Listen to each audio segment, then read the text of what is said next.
উনি ভুয়া MBBS degree, BMDC registration এবং অন্যের বিএডিসি যে ভুয়া ডিগ্রি ব্যবহার করেছেন সেটি এই বিএমডিসি অ্যাক্টের 28-এর 1 ধারায় অপরাধযোগ্য।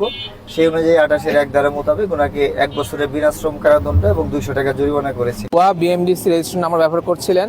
এছাড়া উনি নিজেকে এমবিবিএস ডাক্তার হিসেবে পরিচয় দিচ্ছিলেন এবং স্কিন বিশেষজ্ঞ যে ডিডিভি যেটা ডিগ্রি সেটাও তিনি তার ভিজিটিং কার্ড, তার সিল এবং প্যাডের মধ্যে ব্যবহার করছিলেন। তো আমাদের বিএমডিসি 2010-28 ধারা অনুযায়ী এটা শাস্তিযোগ্য অপরাধ। আমরা তার বিরুদ্ধে অভিযোগ এনেছি। এই হাতেই তার অভিযুক্ত হয়েছেন। চেক করে কি পাইছেন ওনার কাছে? আমরা চেক করে পেয়েছি যে তিনি ভুয়া ডিগ্রিও ব্যবহার করছিলেন, তিনি স্কিন বিশেষজ্ঞ হিসেবে নিজেকে দাবি করছিলেন। এছাড়া তার আরো অনেক যে ছিল যে নার্সিং ইনস্টিটিউট দাবি করছিলেন, তারপরে ডায়াগনস্টিক সেন্টার নাম বলছিলেন, কিন্তু এগুলোর সবকে কোনো প্রমাণ নাই। তিনি ভুয়া নাম ব্যবহার করছিলেন। এছাড়া তিনি ব্লাড কালেকশন করছিলেন, ভুয়া সার্টিফিকেট টেস্ট দিচ্ছিলেন।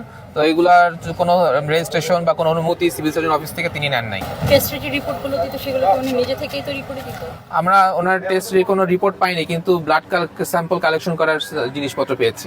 এখানে একজন ব্যক্তি তিনি তার প্রতারণাপূর্বক তার পরিচয় গোপন করে অন্যের বিএমডিসি নাম্বার ব্যবহার করছেন এবং এখানে তিনি এই প্রতারণাপূর্বক এই ব্যবসা পরিচালনা করছেন। পরবর্তীতে সব তথ্য যাচাই বাছাই শেষে নির্বাহী ম্যাজিস্ট্রেট মহোদয় তাকে 1 বছরের সাজা প্রদান করেন এবং 200 টাকা অর্থদণ্ড প্রদান করেন। আমরা আপনাদেরকে আশ্বস্ত করতে চাই এই ধরনের আমাদের যে অভিযান, নিয়মিত অভিযান, এগুলো চলমান থাকবে।